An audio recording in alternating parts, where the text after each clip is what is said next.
Hello, everybody, and welcome to The Core Truth. We broadcast every Thursday at 9 a.m. PST. It's great to have you all here on our podcast. Today, I'm very, very excited, and I want to introduce you to Nicole Cinquini. Nicole has been with the Douglas Elliman and TELUS Group for years now, and just recently, well, not too recently, but maybe in the last couple of years, she came on as our associate manager in Laguna Niguel and has created a phenomenal mentor program for new agents in Laguna Niguel. And it's having tremendous success. And so, Nicole, welcome to the call. It's great to have you on. Thank you for having me. I'm excited to be here. It's really great to have you. So just so people can get to know you a little bit, Nicole, why don't you give us a little bit about your background, maybe what you've done before real estate, anything you want to talk about, so we can know who you are. Awesome. So I've been in real estate for 13 years. Prior to real estate, I was in corporate marketing. I worked for Fortune 500 companies in the consumer packaged goods sector, the technology sector. I was the director of marketing for an energy company. So have a colorful marketing background that I brought into real estate. Married, have two boys who are 6 and 8, first and second grade, 3 dogs, just running a 3-ring circus. Like so many of us. And you do it so well. You're the perfect ringleader. So good for you. Good for you. So what inspired you, Nicole, to want to be a mentor and to want to be an associate manager and to give back, I guess, is what I think, or be a service? Yeah, over the years, Peter, I had a lot of different iterations of a team. I had big teams with 7, 8, 9 agents at a time. I had small teams with just maybe me and an agent partner. And what I realized was, not everybody is a long haul agent, but there's a lot to learn from new agents and a lot of value that I can add. So I started this program. Agents come and work with me for their first 3 deals. And then at that point, we decide, hey, do we want to continue this relationship? Is it working for you? Is it working for me? Or are you ready to leave the nest and, stand on your own 2 feet? I love that. I love that. And you've been doing this for like a couple of years now. How many agents would you say have come and gone through your program? So right now, my program started, I guess, about 9 months ago. I've got 5 agents that I'm currently working with. We've seen a lot of success, especially with buyers in this market. As we all know, the inventory is tight. It's hard to get listings, especially as a new agent, but we are putting buyers in escrow left and right through this program, which I think is amazing. If anybody is listening to this that wanted to join your program or join you, would there be openings? Absolutely. I've got a couple soon-to-be graduates, and I think a couple lifers who are going to stick it with it for the long haul. So that's great. That's great. Okay, so I think what's interesting to me is that, the percentage rate of new agents actually becoming successful in our business is horribly low. And I think our goal is always to increase those odds and help people become successful in the real estate business. I mean, we love it. We want other people we're sharing our love of it with other people, and we want people to be successful. Right. So when this last 9 months have watched your cadre of new agents, what has been working? With the agents that have become successful, what are they doing and what's different about them than maybe the agents that are struggling? What's really cool about the group that I have right now is that everybody is so different. They all have different strengths. I have, one agent who's a pure salesperson. They go out, they prospect, they talk to everybody. They ask their gardener and the crossing guard at school, if they know anybody looking to buy or sell real estate. And she's seen tremendous success just by getting out there and having real estate conversations every day. My agents are farming. And then I also bring agents on to shadow through my own personal deals, because I think seeing the cadence of a deal flow and being in a real deal really helps to bring some focus to their business and helps them to understand what they're doing. That's super smart, Nicole, because when I started my career, I had the luxury and privilege of being able to be shoulder to shoulder with my dad and my brother, who were both in the business. So, I would listen to them and what they would say in different circumstances. And it becomes part of your, like you say, cadence and part of your repertoire. So really, really great that you do that and allow them to go on appointments with you. Any particular traits about these new agents? Do you notice anything about the ones that are doing really, really well versus maybe the ones that are struggling? What do you see as the differences? Like if you could model your perfect agent, what would their personality and maybe their disciplines look like? I think especially in such a tight market like we're in, being bold, going out there and doing the work. I think back to when I started in real estate, Peter, and I spent so much time, I wasted so much time doing busy work that I thought was important, having my initials with my colors and my logo, and none of it mattered. I think if you attach yourself to a great brand and a great team and you go out there and do the uncomfortable work, the prospecting work, that's where I'm seeing people win. Oh, the uncomfortable work. You're right. It's the stuff that's uncomfortable that is the. Yeah. I mean, I'd love to sit and do artsy PowerPoints all day and put together pitch decks. I love doing that stuff, but that's not going to earn me business today. Right. Are there any common mistakes you see agents making that you would warn them against? I think everybody's coming into this at a different place in their life. You have some people that are, young and single and figuring out where they want to go in life. You have people that are more established in their life coming into real estate. And I think one thing that I coach to a lot is to take your experience of the world out of things.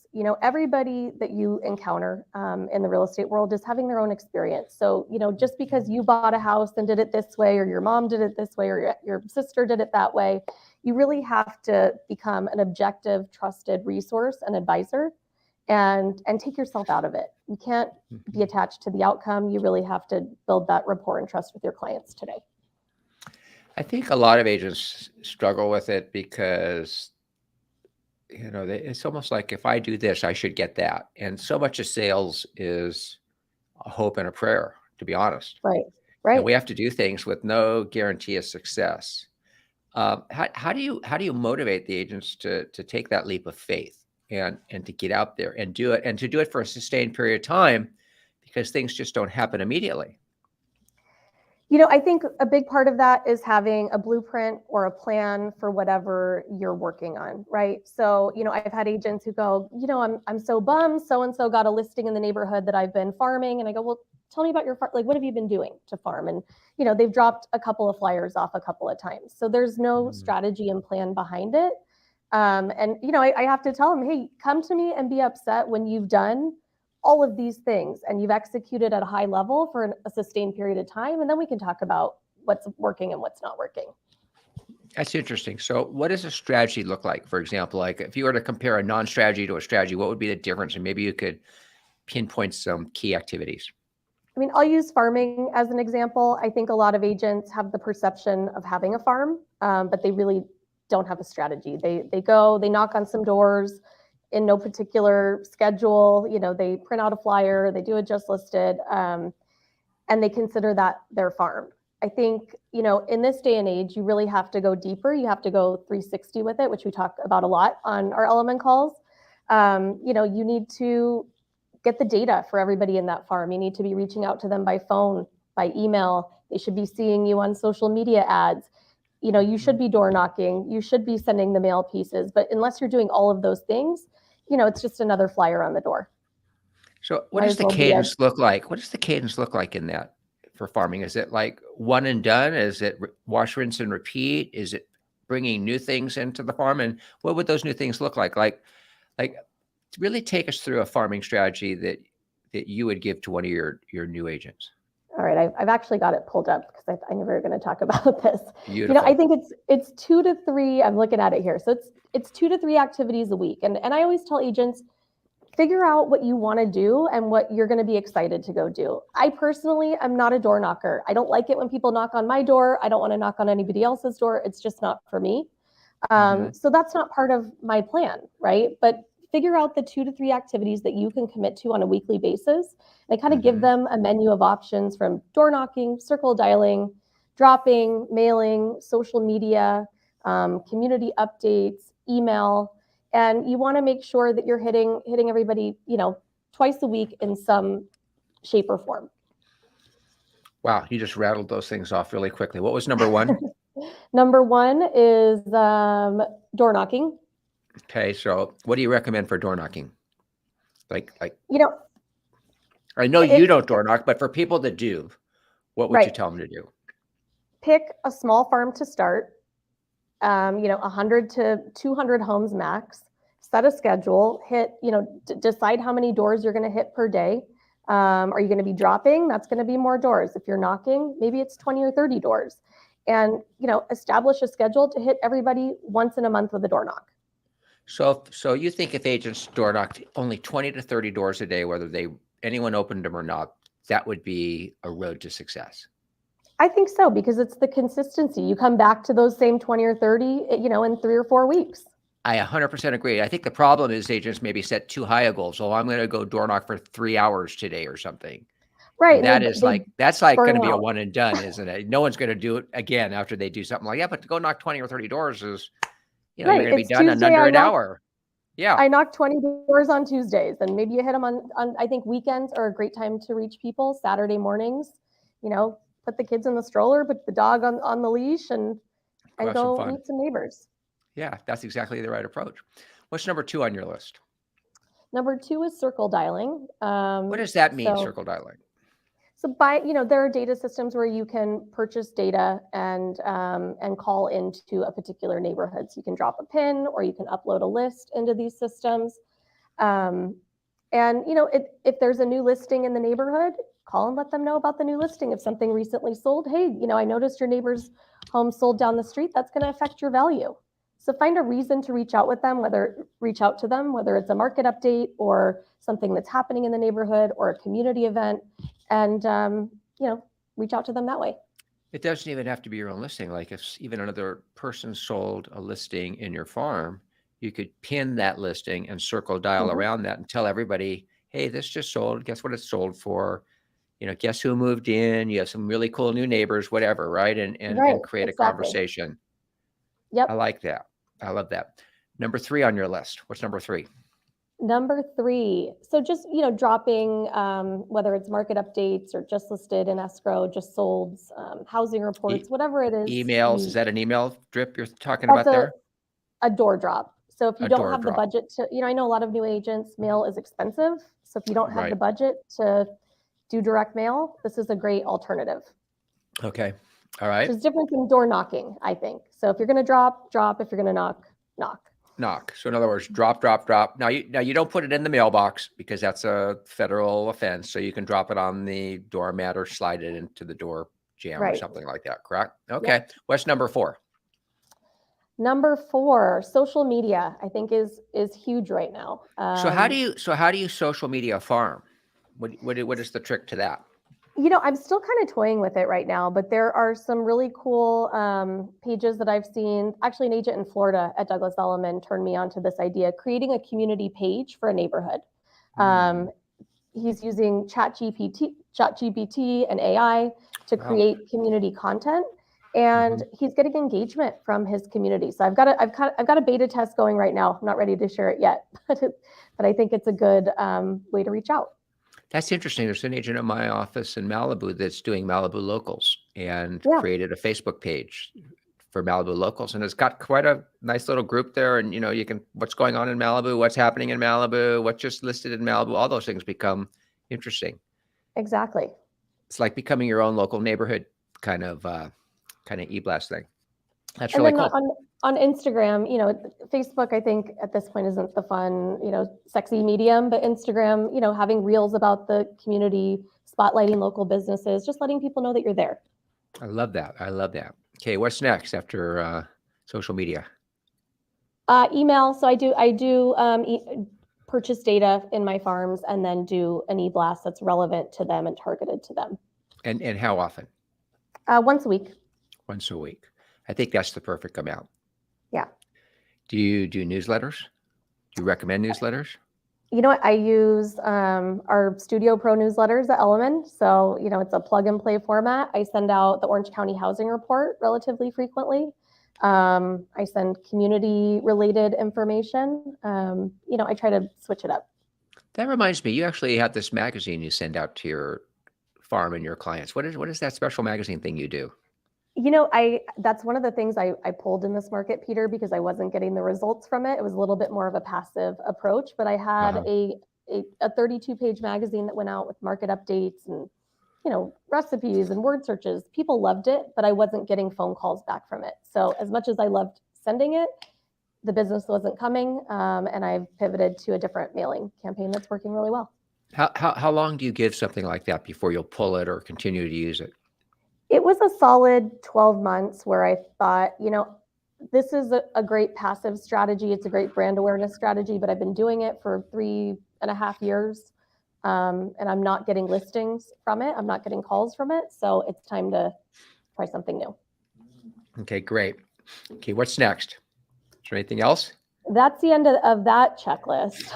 But But I you have think more checklists. That's I got right. a checklist for my checklist. But yeah, I think if you choose 2 a week and you're consistent and you stay with it, that there's results to be had.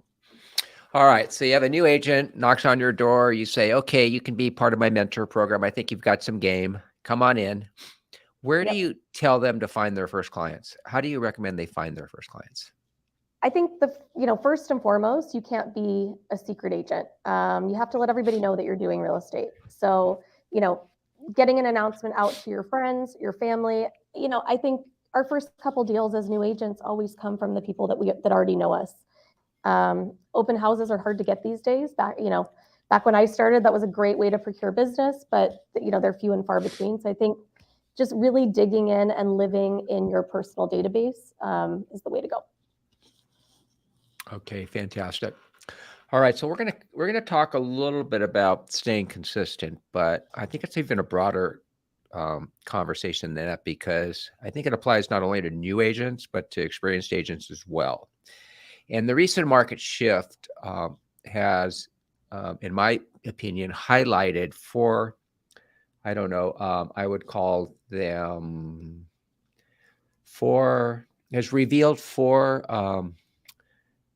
I would say patterns of behavior that are not going to be helpful for agents in this business right now. Mm-hmm. I mean, we're experiencing low inventory. Right. Buyer demand is exceeding low inventory. I think that, the pace of business has slowed tremendously because of the low inventory. And for many buyers, they've been priced out because of interest rates. So we're down to just all cash buyers in some cases exclusively. Mm-hmm. So we've got all those kind of dynamics going on right now. And so you and I speak to a lot of agents, you and I both. We speak to top agents, we speak to new agents. And the first kind of pattern of behavior that I'd like to talk about is agents are resisting doing what they should be doing. They're resisting it. And I think it's something that you're seeing as well. Can you talk about that a little bit? Yeah, I mean, mindset is powerful in this market, and you have the agents that are, gloom and doom, and it's impossible to get a deal, and you have the agents that are gung ho, I'm going to make this work no matter what. So I think your mindset really dictates your behavior. 100%. I think that a lot of the agents that are experienced, business was coming at them so fast and hard. I think they may have thought they had graduated from doing, like you call, the uncomfortable things, Yeah, right? And now I've fallen victim to that myself, Peter, where I go, hold on. now I How got do to you I do got to this? think like a new agent again, almost, right? And Right, become that, right? And start doing the drops, start doing the circle dialing, start doing all those things that I didn't have to do because all my clients were calling me so regularly I didn't need to. right. The second thing that I'm noticing is that a lot of people, and I do this a lot, and I mean, I was just talking to an agent yesterday where I'm trying to build them up. They've lost their enthusiasm. Mm-hmm. It's like they've just had it kicked out of them. Maybe this is their second or third downturn market, and all of a sudden they are like, "Oh God, do I have to do this again?" Again, right. What are things that you can do, in your opinion, to rebuild your enthusiasm and to get you excited about your business again? I think first and foremost, you have to show up. Sitting at home behind your computer is not going to change anything for you. You have to show up to whether it's your office meetings or training opportunities. You have to stay engaged. And I think, I'm very fortunate because I've got these, mentees that are in my program, and they keep me excited. They keep me accountable, and they keep me really honest about, showing up and doing the work. And Mm-hmm. if I was working on my own, I don't know that I'd have that same enthusiasm. So maybe find a partner, find somebody that, will hold you accountable, or you can go out prospecting with. Because I think, the power of community is a huge game changer. Very much so. But what do you think about what do you do, for example, for self-care? I know you have a beautiful family. I know you love spending time with your family. Um, what about hobbies and sports and books and movies and whatever, Broadway shows? What are the kind of things you do to maybe just put the enthusiasm back into life? My family is really my whole life. They're my hobby and my purpose. But I Good. think just going out and being on the football practice field, watching my boys play. Um, we love football season. NFL Sundays are a big thing for us. So I have a very set boundary where I don't work on Sundays. And that's That's okay. great. It's okay to have boundaries. It's okay to take time for yourself. Um, and to do the things that you love. I I work out think you every have morning. to. Yeah, I think you have to. I was talking to an agent in Malibu, Nicole, who happens to be a really good guitar player. He has a really cool band called Riptide, and he was playing at all the local events and everything. And he was still, doing $2 million a year in sales and everything. And the market switches. He thinks, oh my gosh, I better quit playing guitar, quit the band, and just start focusing on business. And I looked at him the other day, and the little twinkle in his eye was gone. You know what I Right. mean? I said, you got to go grab your guitar and start playing again. You got to do things that you love, because we're not living to work, we're working to live. And I think as long as we remember that, there was a friend of mine that used to say, I work to surf. And that makes sense Right. to me, right? We don't, what I mean? So that's really good. The other thing is that I'm noticing, and this is a big one with agents, is that they have a tendency to overthink. Yes. I'll give you an example. There was a property that was on the market. They wanted to come on it at 5 million. It was going to sell in the threes. So do you take the listing or not? It's too high, but it was a beautiful, beautiful property. Right. And my motto: you can't reduce another agent's listing. So Right. you don't want to sit there and watch somebody else reduce it and sell it. And the property is in escrow now at 3.3, believe it or not, which is almost, what is that? That's a big difference, $1.7 million in difference. And yet the agent hung in there. Now, if they had thought that through too much, they probably wouldn't have taken the listing. And I think agents are thinking too much. Are you struggling with that with your mentees and your people, or not? Absolutely. I can't tell you how many times I've said, you don't know what people are going to do. I think, agents jump to conclusions about what they think somebody's going to say, or what they're going to think about a repair request or a low appraisal, or, all the things that we're dealing with where it's harder to keep deals together. And this is where I tell them, you got to take yourself out of it. Just because you would do it one way doesn't mean that that's what your client wants. Don't talk yourself out of a deal. Right. I agree. I was thinking about, like, one of my pet peeves is when an agent says, um, we can't accept this price. It's not going to appraise. I'm Right. like, listen, we're putting it in the wrong order. We're not to the appraisal yet. Right. We'll figure let's that get out. let's get the deal in escrow. Then we'll see what happens with the appraisal. And if it doesn't appraise, we'll find another appraisal, whatever. You know what I mean? It's like, or we'll reduce the price, whatever. But let's Right. not overthink this. When agents say they're not going to do that, whether they're talking about their buyer, their seller, the other agent, I tell them, stop right there. You don't know what people are going to do. Give them That's the exactly information, right. guide them, support them, be on their side of the table, and let them draw their own conclusions. And be patient. Right. Give them time to get to where they need to go. Hmm. Yes, That's really, patience really, is really huge right important. now. It's really important. And how about with marketing and with prospecting? Do you have agents overthinking that? I think agents by nature overthink things. And I go back to what I said before. It's to avoid doing the uncomfortable work because they can sit and work on this postcard for the next 3 hours, and avoid their phone calls. Mhm. So I think, just get out there and do it. It's not that deep. If you went out and you just say you did those 20 or 30, door knocking things like you recommended, for example, and let's say you actually spoke to 3 people or 4 people in that process, which is probably about what you would do. And let's say nothing came of it. Maybe you had some nice conversations. That doesn't mean nothing will come from it. Absolutely. And, have an objective with every conversation. I want to get, their contact information so I can add them to my database. Right. But even more so, Nicole, have you ever like talked to a bunch of people and you didn't think anything was there? Then maybe somebody calls you 6 months later and says, "Hey, Nicole, I remember you knocking on my door." Out of the blue, right? I got Right? your postcard. Like or you they knocked on my didn't door. forget that conversation. They just weren't ready to engage with you at that moment. Right. And I think that's what people have to do. Everything we do could be 90 days out. You know what I mean? You just don't know. Right. I was describing it to someone like shooting a cue ball. When you start a game of pool, you may hit the 8 ball in the pocket and lose right off the bat, but you don't know where those balls were going to go. You don't know which ones are going in which holes. And so just shoot it. Right. And that's where it's stay in action, keep the activities consistent, and you'll be getting those calls out of the blue. They will come. That's right. And then the last thing I think I see agents doing, and boy, this is the worst of the 4, in my opinion. They're waiting for the market to change. Right. The market's always changing, right? It's always changing. You can't wait, though, because our bills don't wait. So we have to just adapt, adjust, and make it work in this market. So I totally agree on that. All right. So we're at the end of the call. I'm curious what your thoughts are on the market. Everybody wants to know what Nicole's thinking. Like, where do you think we're heading? What's the rest of the year going to look like? What's 2024 going to look like?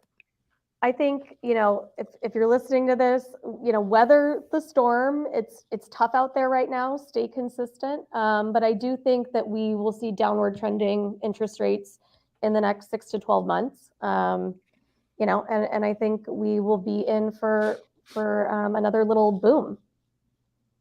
Fantastic. So get yourself ready. What do you, and by the way, prices in Orange County, are they going up, down, sideways? What do you see? Up, I think in some price points we're stagnant. But at the end of the day, there's nothing to buy, and there's buyers out there who are ready to buy right now. Well, fantastic. Well, Nicole, it is so nice of you to spend your time with us and give up part of your busy day. I know how busy you are, and so I really appreciate you being on the Core Truth. So thank you so much. Thank you. It was a great time. It was really good. Thank you.